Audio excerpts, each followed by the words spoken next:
नमस्ते साथियों, कैसे हैं आप लोग। आशा करता हूं कि आप लोग ठीक तरह से होंगे और अपना अध्ययन ठीक तरह से कर रहे होंगे।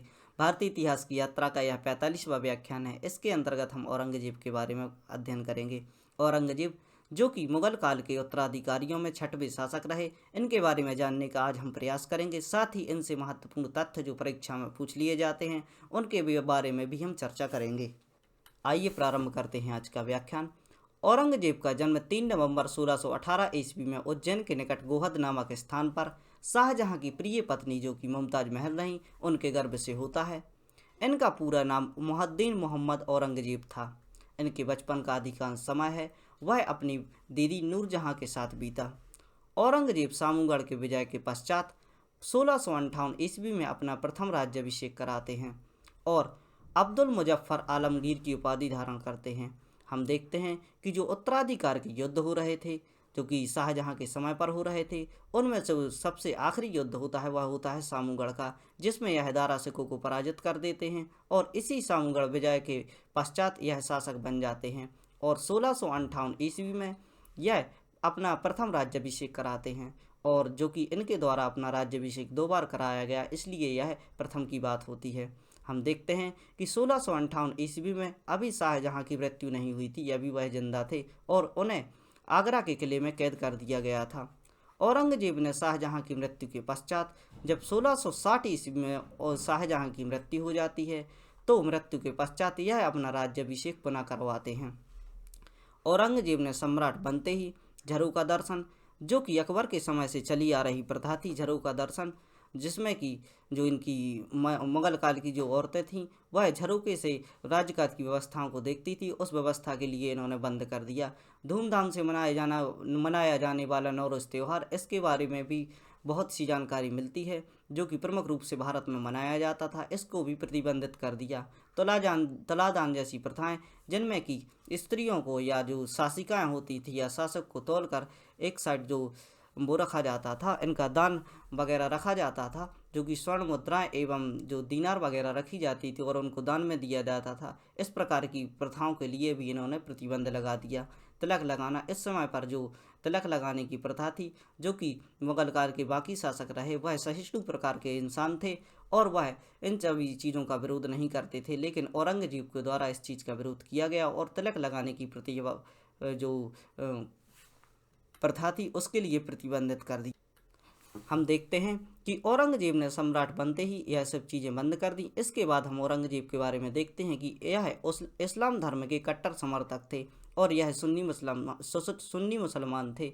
हम देखते हैं कि जो सुन्नी मुसलमान हैं इनकी संख्या बहुत ज़्यादा होती है, लगभग 90% सुन्नी मुसलमान होते हैं और 10% शिया मुसलमान होते हैं। अतः जो सुन्नी मुसलमान होते हैं वह मुस्लिम धर्म के कट्टर अनुयायी होती हैं। इस प्रकार यह जो जो औरंगजेब थे वह जो इस्लाम का कट्टरतापूर्वक अपना शासन में व्यवस्थित करते हैं।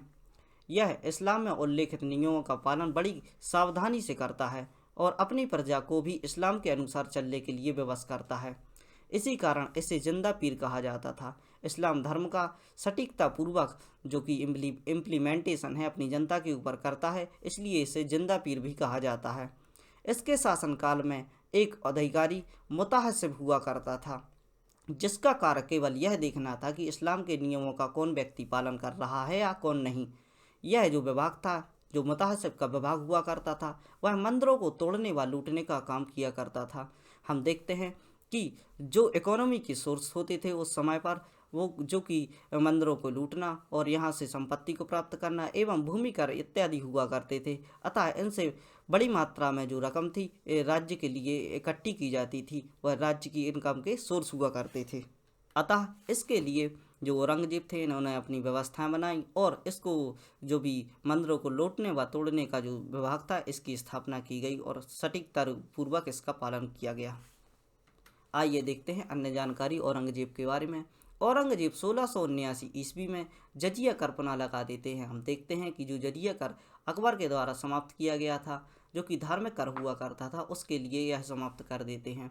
साथ ही होली एवं दिवाली मनाने पर प्रतिबंध लगा देते हैं। होली एवं दिवाली जैसे त्यौहार जो कि जोड़ तोड़ से मुगलों के द्वारा मनाए जाते थे और इस पर किसी भी प्रकार का प्रतिबंध नहीं लगाया जाता था, उल्टा यह इसमें साथ दिया करते थे। इस प्रकार के त्योहारों को मनाने पर इसने प्रतिबंध लगा दिया। साहित्य सृजन संगीत गान साहित्य सृजन संगीत गान जैसी जो प्रथाएं थी, जिस प्रकार भारत में साहित्यों का सृजन किया जा रहा था, नए नए साहित्य लिखे जा रहे थे, संगीत गान जैसी प्रथाएं थी, इन पर प्रतिबंध लगा दिया। हम देखते हैं कि अकबर के समय तानसेन हुआ करते थे, वह साहित्य जो संगीत गायन में बहुत ही प्रमुख हुआ करते थे। दीपक राग की इनके द्वारा रचना की गई थी एवं अकबर एवं अन्य शासकों के द्वारा इनको सपोर्ट किया जाता था। इस प्रकार और हम देखते हैं शाहजहाँ द्वारा जो एक इनके यहाँ पर लाल खां थे, उसके लिए गुड़ समंदर की उपाधि दी गई थी, वह भी संगीतकार हुआ करते थे। और जब औरंगजेब का शासनकाल आता है तब यह संगीत पर पूर्णतः प्रतिबंध लगा देते हैं। इनके द्वारा एक कार्य और किया गया, इसके द्वारा जो भी प्रतिबंध लगाया गया उसकी अवमानना की गई, अतः इससे आक्रोश में आकर इन्होंने वाद्य यंत्रों का जनाजा निकाला और उन्हें एक स्थान पर ले जाकर दफना दिया। हम देखते हैं कि यह जिस प्रकार संगीत को अपोज करते थे उसी प्रकार यह स्वयं बीणा वादक हुआ करते थे, यह बीणा बजाते थे। इसके सिक्कों पर खुदा का नाम इसने सिक्कों पर खुदा का नाम लिखवाया और खुदा का नाम लिखवाना बंद कर दिया। इसकी मानना थी, यह मानता था कि सिक्के पैरों के नीचे आते हैं, अतः खुदा की जो इससे अपमान होता है, अतः इसने खुदा का नाम यहाँ से हटवा दिया। औरंगजेब का विवाह दिलरास बानो बेगम यानी राबिया बीबी से हुआ। औरंगजेब ने अपनी प्रजा को कष्टों से उबारने के लिए राहदारी यानी रास्ते पर चलने पर जो टैक्स लिया जाता था, जो कर लिया जाता था, उसके लिए समाप्त कर दिया। साथ ही पानदारी, चुंगी लगाना, जो कि बाज़ारों में दुकानें खुलती थी उन पर जो चुंगी लगाई जाती थी, उसको समाप्त कर दिया।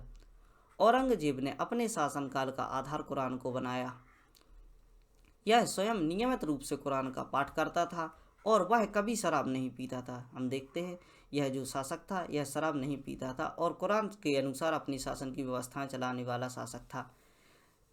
इसलिए इसकी प्रजा इसे शाही दरवेश के नाम से पुकारती थी। कभी यह शराब नहीं पीता था, विलासितापूर्ण जीवन नहीं जीता था एवं राजकाज के कार्यों में अपना ध्यान देने के कारण इसकी जो जनता थी वह शाही दरवेश के नाम से पुकारती थी। औरंगजेब ने गुरुवार यानी जुमेरात के दिन जो पीरों की मजार पर एवं अन्य कब्रों पर दिए जलाए जाते हैं उन पर प्रतिबंध लगा दिया। औरंगजेब की एक विचारधारा और थी, वह विचारधारा आप समझ सकते हैं कि औरंगजेब का लक्ष्य था कि भारत के लिए काफिरों का देश न कहा जाए, इसके स्थान पर दारुल इस्लाम यानी इस्लामों का देश बनाना चाहता था। यह जो कि यहाँ पर जो मुस्लिम रहते थे वह अन्य शासकों की तुलना में ऐसे होते थे, जो भी सहिष्णु प्रकार के इंसान होते थे, वह हिंदू एवं मुस्लिम एकता के साथ रहते थे। अतः इसके स्थान पर इसने मुस्लिम धर्म के लिए जो स्थान है वह प्रमुख दिया एवं दारुल इस्लाम जो इस्लामों का देश है, इस प्रकार देश की जो छवि है उसको वह बनाना चाहता था। आइए देखते हैं औरंगजेब के बारे में। औरंगजेब ने मारवाड़ के शासक अजीत सिंह को अवैध शासक मानकर मारवाड़ को हड़पना चाहते थे। औरंगजेब की यह नीति थी कि वह जो मारवाड़ क्षेत्र है यहाँ पर जो राजा अजीत सिंह है इनको अवैध शासक मानकर मारवाड़ को हड़पना चाहते थे। लेकिन जो अजीत सिंह के सेनापति होते हैं इनका नाम होता है दुर्गादास औरंगजेब से अजीत सिंह को मारवाड़ का शासक बनाने की गुजारिश करने के लिए औरंगजेब के समीप जाते हैं और औरंगजेब द्वारा इस बात पर शर्त रखी जाती है कि जो अजीत सिंह हैं यदि वह इस्लाम धर्म स्वीकार कर लेते हैं तो इनका शासनकाल व्यवस्थित रूप से चलता रहेगा और इन्हें राजा की उपाधि दी जाएगी। इस बात पर अजीत सिंह इनकार कर देते हैं और मारवाड़ एवं मुगलों के बीच 30 वर्षीय युद्ध चलता है। हम देखते हैं कि किस प्रकार यह इस्लाम धर्म को फैलाना चाहते हैं और इसके चलते यह अजीत सिंह से इस्लाम धर्म स्वीकार करने के लिए कहते हैं। इससे इनकार करने पर जो इनके साथ डिस्प्यूट चलते रहते हैं वह 30 वर्षों तक इसके डिस्प्यूट चलते रहते हैं। इसमें मारवाड़ की सेना का नेतृत्व जो कि अजीत सिंह के सेनापति दुर्गादास करते हैं और मुगलों के खिलाफ युद्ध लड़ते रहते हैं। इसी दुर्गादास ने अकबर द्वितीय को औरंगजेब के खिलाफ भड़काया। जब इनकी यह नीति नहीं चलती है तो और डिस्प्यूट को समाप्त करने के लिए है जो दुर्गादास हैं जो कि अजीत सिंह के सेनापति हुआ करते थे वह अकबर द्वितीय यानी जो इनके पुत्र थे औरंगजेब के, अकबर द्वितीय को औरंगजेब के खिलाफ भड़काते हैं और औरंगजेब के खिलाफ भड़काने के कारण दक्षिण में इनके विरुद्ध विद्रोह खड़े होते हैं। और हम आगे देखते हैं कि अकबर द्वितीय जो थे, इनके बारे में एक फैक्ट है। इन्होंने राजा राम मोहन राय, जो कि विदेशों से पढ़ के आ रहे थे और भारत में लोकतंत्र की स्थापना के लिए इन्होंने कार्य किए। भारतीय इतिहास में इनके बारे में पढ़ा जाता है कि इन्होंने सती प्रथा जैसी जो प्रथाएं थी उन पर कार्य किया, और इनके लिए जो अकबर द्वितीय होते हैं वह राजा की उपाधि देते हैं। प्रसिद्ध इतिहासकार जो कि कर्नल डाट होते हैं, वह दुर्गादास को राठौर का जूली सीजर, जो दुर्गादास राठौर हैं उनके लिए जूली सीजर यानी यूनान के जो महान योद्धा थे जिनके द्वारा बहुत से युद्ध लड़े गए, उनके लिए जूली सीजर के नाम से पुकारते हैं। औरंगजेब ने सिखों के 9वें गुरु तेग बहादुर, बहुत ही प्रमुख फैक्ट, जो कि औरंगजेब होते हैं वह 9वें गुरु से, जो कि सिख धर्म के 9वें गुरु थे, इनसे इस्लाम धर्म स्वीकार करने के लिए की बात कहते हैं। और इस बात पर जो गुरु तेग बहादुर है वह औरंगजेब को स्पष्ट मना कर देते हैं, और इसकी मनाही पर यह इनका सर काट देते हैं। और इसी स्थान पर आज के समय पर जो दिल्ली में शीशगंज गुरुद्वारा है वह दिल्ली में बनाया गया है। माना जाता है कि जो तेग बहादुर थे, इनका जब शीश कलम किया जाता है, जो सिर काटा जाता है, तो वह वापस नहीं मिला था। और इस प्रकार की जो धारणा है, और इसको मानने वाले लोग यहाँ पर शीशगंज गुरुद्वारे की स्थापना करते हैं, और आज भी यह मान्यता जारी है। औरंगजेब की 1707 ईस्वी में अहमदनगर के युद्ध में मृत्यु हो जाती है। जब अहमदनगर का युद्ध होता है 1707 ईस्वी में, तब औरंगजेब की मृत्यु हो जाती है, और औरंगजेब की समाधि आज के दौलताबाद स्थान में बनाई जाती है, या इन्हें दौलताबाद में दफनाया जाता है। औरंगजेब के गुरु का नाम मीर मोहम्मद हाकिम था। और देख लेते हैं, औरंगजेब के काल में दिल्ली के लाल किले को किला ए मुबारक कहा जाता था। औरंगजेब दिलरास बानो बेगम, जो इनकी पत्नी थी, उनकी याद में बीबी का मकबरा, जो कि औरंगाबाद में बनवाया जाता है, जो कि औरंगजेब के नाम पर औरंगाबाद नगर की स्थापना की गई थी। अतः यहाँ पर यह अपनी जो पत्नी होती है, प्रिय पत्नी होती है, जिस प्रकार शाहजहां ने अपनी मुमताज महल की याद में ताजमहल बनवाया था, उसी प्रकार उनके पुत्र जो कि औरंगजेब होते हैं, उनके द्वारा भी इनकी नकल करते हुए दिलरास बानो बेगम की याद में एक ताजमहल की फूहड़ नकल बनवाई जाती है, जिसे बीबी के मकबरे के नाम से जाना जाता है। शिवाजी को राजा की उपाधि औरंगजेब द्वारा की गई। और एक और फैक्ट है, इसके लिए जो शिवाजी थे, इनके लिए जो कि पहाड़ी चूहा भी इनके द्वारा कहा गया, जो कि इनकी जो युद्ध नीति थी, जो कि गोरिल्ला वारफेयर यानी युद्ध नीति थी, छुप कर वार करने की, इस कारण इन्हें पहाड़ी चूहा भी कहा जाता, जो औरंगजेब है इनके द्वारा संबोधित किया गया। औरंगजेब के समय काला पानी की सजा अंडमान निकोबार में दी जाती है। औरंगजेब के पुत्र मुअज्जम को शाह ए बेखबर कहा जाता है। पुरंदर की संधि 1660 ईस्वी में शिवाजी और औरंगजेब के मध्य होती है। सेनापति जय सिंह के बीच हुई थी। जो 1660 की संधि है वह शिवाजी और जो औरंगजेब के सेनापति हैं वह जय सिंह के बीच हुई थी। यहाँ पर एक फैक्ट है कि जो कि दक्षिण पर जो इनके अभियान चलते हैं, जो कि औरंगजेब होते हैं, और जो यहाँ इसके बीच में जो राजस्थान पड़ता है, राजस्थान के सैनिक बहुत ही वीरतापूर्वक जो युद्ध नीति है उसका पालन करते थे और बहुत ही निडर साहसी हुआ करते थे। अतः इस प्रकार की नीति को देखते हुए इन्होंने जो यहाँ के सेनापति थे जय सिंह को अपनी ओर मिला लिया, और हम देखते हैं कि एक हिंदू राजा को दूसरे हिंदू राजा से लड़वाने का प्रयास इनके द्वारा किया गया। जो शिवाजी थे वह हिंदुत्व के बहुत बड़े समर्थक थे, और इन दोनों राजाओं के बीच यह युद्ध करवा देते हैं, और इनको जैसे हैं उनको अपना प्रमुख सेनापति बनाते हैं। अतः जो 1660 की संधि है वह शिवाजी व इनके सेनापति जय सिंह के बीच होती है। और शिवाजी के बारे में हम जो एक लेक्चर आएगा उसमें आपको संपूर्ण जानकारी इनके बारे में दी जाएगी, जो कि मेरे बहुत ही प्रमुख शासक रहे हैं, जिनके बारे में मेरी जानने की बहुत ही रुचि रही है और बहुत ही इनके बारे में पढ़ा गया है। आइए लेक्चर का एक बार रिवीजन कर लेते हैं, क्योंकि बहुत बड़ा हो चुका है, याद रखने के लिए रिवीजन आवश्यक है। जो कि औरंगजेब का जन्म होता है वह 3 नवंबर 1618 ईस्वी में गोहद नामक स्थान पर होता है, और इनका जन्म शाहजहां की प्रिय पत्नी मुमताज महल के गर्भ से हुआ था। इसका पूरा नाम मुहद्दीन मोहम्मद अकबर था, और बचपन का इसका जो समय था वह अपनी दीदी नूरजहां के साथ बीता। सामूड़गढ़ का जो आखिरी युद्ध होता है, उत्तराधिकारी के लिए जो युद्ध लड़े जाते हैं, उन युद्धों में जो इनका लास्ट युद्ध होता है, इसके बाद यह 1658 ईस्वी में जब दारा सिकों को पराजित कर देते हैं तो यह अपना प्रथम राज्याभिषेक करवाते हैं और अब्दुल मुजफ्फर आलमगीर की उपाधि धारण करते हैं। शाहजहां की मृत्यु 1660 ईस्वी में हो जाती है। जब शाहजहां की मृत्यु होती है और उनके लिए जो उनका मकबरा था, जो कि मुमताज़ महल का मकबरा था, इनके यहाँ स्थान पर भी इनको दफना दिया जाता है और 1660 ईस्वी में यह अपना पुनः राज्याभिषेक करवाते हैं। औरंगजेब और सम्राट बन चुके थे, अतः सम्राट बनते ही इन्होंने विभिन्न कार्य किए जिनके बारे में हम जानकारी लेते हैं। झरों का दर्शन, नौरोज तुलादान जैसी प्रथाएं एवं तिलक लगाने जैसी प्रथाओं को यह समाप्त कर देते हैं। यह जो इस्लाम था इसके कट्टर अनुयायी थे। सुन्नी मुसलमान हुआ करते थे। सुन्नी मुसलमानों की संख्या बहुत ज़्यादा होती है, अतः यह सुन्नी मुसलमानों के अनुसार अपनी प्रथा को आगे बढ़ाते हैं। इस्लाम में उल्लेखित नियमों का यह पालन करते हैं और इस्लाम के अनुसार अपनी प्रजा के लिए जो शासन है उसको चलाने के लिए मजबूर करते हैं या विवश करते हैं। इनका एक सेनापति, इनका एक अधिकारी हुआ करता था, मुताहसिब। यह देखा करता था कि कौन व्यक्ति इस्लाम का पालन कर रहा है और कौन नहीं कर रहा है। इसके द्वारा ही जो इसका एक विभाग था जिसमें मंदिरों को तोड़ने व लूटने की कार्य किया जाता था, उस पर यह आसीन हुआ करता। औरंगजेब 1679 ईस्वी में पुनः जजिया कर इम्पोज कर देते हैं, जो कि अकबर के द्वारा समाप्त किया गया था। होली दिवाली जैसे त्योहारों को मनाने पर प्रतिबंध लगा देते हैं। साहित्य सृजन, संगीत गान जैसी प्रथाओं पर पूर्णतः प्रतिबंध लगा देते हैं एवं वाद्य यंत्रों का जनाजा निकालकर उनको दफना देते हैं। स्वयं बीड़ा वादक थे और सिक्कों पर खुदा का नाम लिखवाना इन्होंने बंद करवा दिया था। यह मानते थे कि सिक्के पैरों के नीचे आता है, इससे खुदा की अवमानना होती है, अतः इन्होंने अपना जो खुदा का नाम है वह सिक्कों से हटवा दिया था। औरंगजेब का विवाह दिलरास बानो बेगम से होता है, जिनका नाम राबिया बीबी भी है।